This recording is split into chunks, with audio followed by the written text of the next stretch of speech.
It's running season now, so I felt it's a good time to make this video on how to properly train for a half marathon, as well as how to prepare and fuel yourself on race day so you can smash your PB time while also making it a really enjoyable experience. I ran my first half marathon almost 3 years ago now, and since then I've managed to knock over 20 minutes off my time. In this video, I'm going to be breaking down the different ways to train, how to structure your runs, how to fuel and hydrate yourself, and how to properly prepare for your race day event.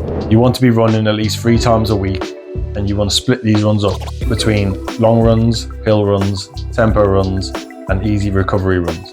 We will start with the long runs. These are all about building up the mileage over the weeks leading up to your race. It's all about the distance, not the time, so keep it at a steady conversational pace and increase the distance by a couple kilometers each week. You don't need to run the full 21 kilometers in training though. We save that for the race day. When I was training for my half marathon back in November, the furthest I ran was 15 kilometers, and that was at my goal pace, 4 minutes 54 seconds per K.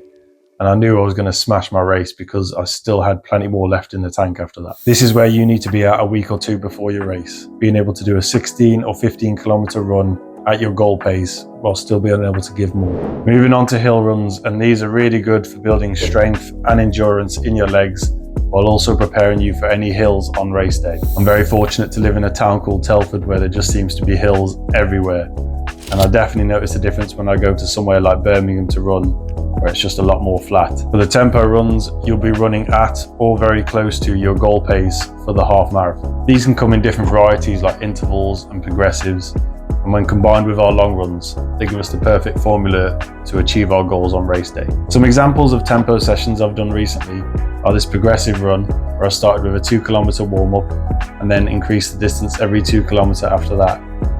Or this 300 meter interval session, where I started with a 3 kilometer warm-up and then every 300 meters I rotated between my 5k pace and my marathon pace. So take this and apply it to your own half marathon training with the pacing and distances adjusted to fit your goal.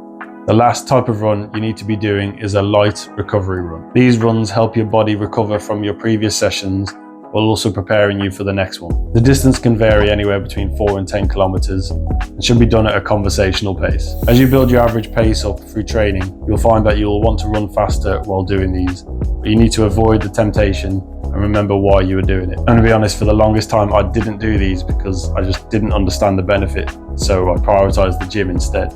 I have since started incorporating these on my route to the gym, and they leave me feeling better than I did before. So learn from my mistakes and make sure you're getting these in. When it comes to fueling, most runners are focused on carbs as these are your energy source, but you want to be getting a good balance of all macronutrients as this will boost your recovery as well. We also want to be getting lots of vitamins and minerals in our diet because our immune system can drop after some of these intense training sessions, so this will help combat that. An effective tactic a lot of runners use is carb loading.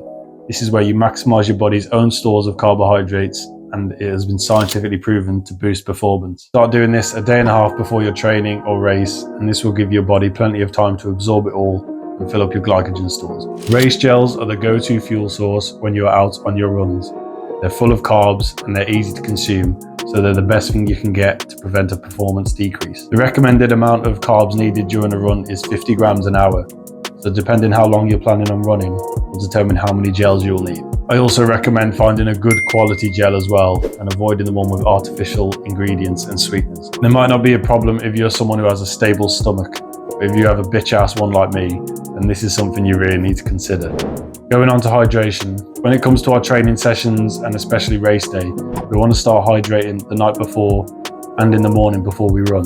This is way more important than trying to hydrate during your run, where all we need to do there is just wet the tongue a little bit. When I done my first half marathon, I didn't drink anything during the race, and while that probably wasn't the best thing to do, it would have been way worse if I didn't hydrate beforehand. When you hydrate as well, don't just drink plain water. Try to add in some electrolytes either in the form of a tablet, or if you're like me, you can make your own. If you want to be like me, then add a pinch of salt and a slice of lemon to your water and you're good to go. If you'd rather get an electrolyte tablet and save yourself the hassle, then similar to the gels, ensure you get the ones without the artificial bullshit. One final tip I want to give on hydration is, if you're like me and you like a morning coffee, then try to drink it well before your race, as coffee dehydrates you. So we've finished our training and it's race day. We're fueled, we're hydrated, and we need to ensure that everything we've done up until now stays the same. Your nutrition, your clothing, your watch, your trainers, nothing changes. Otherwise, you're just opening the door for something to go wrong. A lot of people get really nervous on race day, but you want to see it as a celebration of all the hard work you've put in over the past few months. It's easy to get overwhelmed at the start of a race and set off too fast, so try to take it slow and run maybe just below your goal pace, and then pick it up as the race goes on. But that's everything for today. If you found this helpful, please like and subscribe. Thank you.